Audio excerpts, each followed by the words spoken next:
News, सच जरूरी है। नमस्कार, एमएनएस न्यूज लाइव में आप सभी का स्वागत है। मैं हूँ आपके साथ आंचल। आइए देखते हैं देश और दुनिया की तमाम बड़ी खबरें। 18 महीने का कार्य 6 वर्ष में भी नहीं किया पूरा। ठेकेदार का करार रद्द कर बैंक लिस्टेज करने का अध्यक्ष ने दिया निर्देश।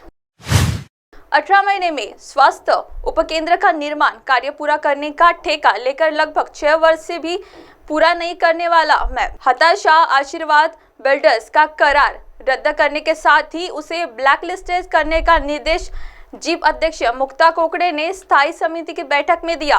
उन्होंने ठेकेदार के सारे कार्यों का कारनामा रद्द करने से शेष कार्यों के नए सिरे से टेंडरिंग करने का निर्देश अधिकारियों को दिया। उक्त ठेकेदार को फरवरी 2017 में मोका के धानला में स्वास्थ्य उपकेंद्र निर्माण का वर्क ऑर्डर दिया, जिसे अब तक पूरा नहीं किया। इस ठेकेदार ने जिले में अन्य कुछ कार्यों को भी अधूरा छोड़ दिया है।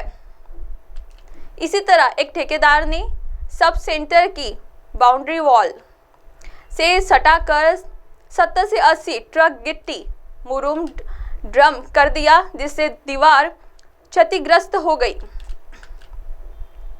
उसके ठेकेदार से दीवार बनवाने अन्यथा पूरा मटेरियल जब्त करने की कार्रवाई का निर्देश कोकड़े ने दिया।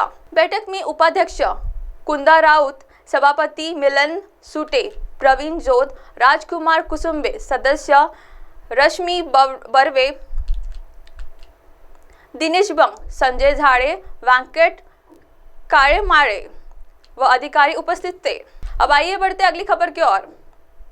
शिक्षक भर्ती के सवाल रहे कठिन, जाने कितने नंबर वाला हो सकता है पास। पीएससी की ओर से गुरुवार की ली गई शिक्षक नियुक्ति परीक्षा के सवाल काफी कठिन रहे। समसामयिक सवालों को हल करने में अभ्यर्थी को काफी मशक्कत करनी पड़ी। अभ्यर्थियों के मुताबिक पहली पाली के मुकाबले दूसरी पाली के प्रश्न थोड़े आसान जरूर रहे। पटना के 38 केंद्रों पर 50,000 अभ्यर्थियों ने परीक्षा दी। छात्रों ने बताया कि एनसीईआरटी की 9वीं से 10वीं कक्षा में प्रश्न पूछे गए थे। वही कुछ प्रश्न तो 11वीं और 12वीं स्तर के पूछे गए थे। पहली पाली में गणित व इतिहास से 22, भूगोल से 12, विज्ञान से 26 और अर्थशास्त्र से 2 और रीजनिंग से 8 सहित अलग अलग विषयों के सवाल पूछे गए। पहली पाली में अभ्यर्थियों को गणित और इतिहास के सवालों को हल करने में काफी मुश्किल आई। दूसरी पाली में गणित और रीजनिंग मिलाकर 25 प्रश्न थे। अभ्यर्थी नेसी और ममता कुमारी ने बताया कि बीपीएससी ने जो सिलेबस था उनके अनुरूप प्रश्न नहीं पूछे गए थे।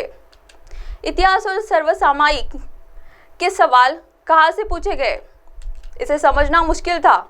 सिविल सेवा स्तर के प्रश्न पूछे। अंतिम गौरव वैभव ने बताया कि सिलेबस से अलग प्रश्न पूछा गया था। अब आइए बढ़ते अगली खबर की ओर। बाबा ताजुद्दीन की दरगाह बनी एकता की मिसाल। हिंदू, मुस्लिम, सिख और पारसी मिलाकर दे रहे हैं सेवा। देखिए तस्वीरें। नागपुर शहर ताजाबाग क्षेत्र में स्थित प्रख्यात सूफी हजरत बाबा ताजुद्दीन रहमतुल्लाह अलैह की दरगाह सर्वधर्म समभाव की मिसाल है।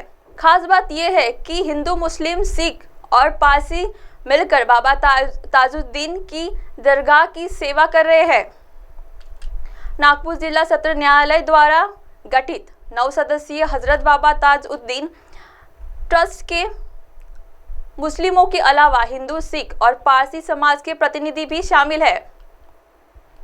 इस समय बाबा ताजुद्दीन के 101 के सालाना उर्स पर देश भर बाबा के चाहने वाले हर धर्म समुदाय के लोग ताज बाबा में पहुंच कर आस्था प्रकट की।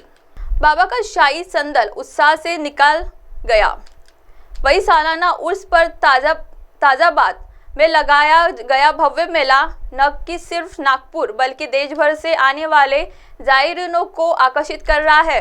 अब आप हमारे चैनल को आपके मोबाइल पर भी देख सकते हैं।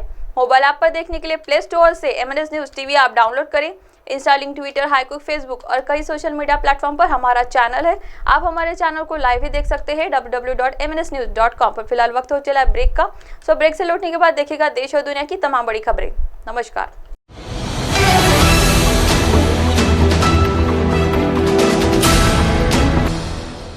ये है MNS न्यूज नेटवर्क और आप देख रहे हैं MNS न्यूज।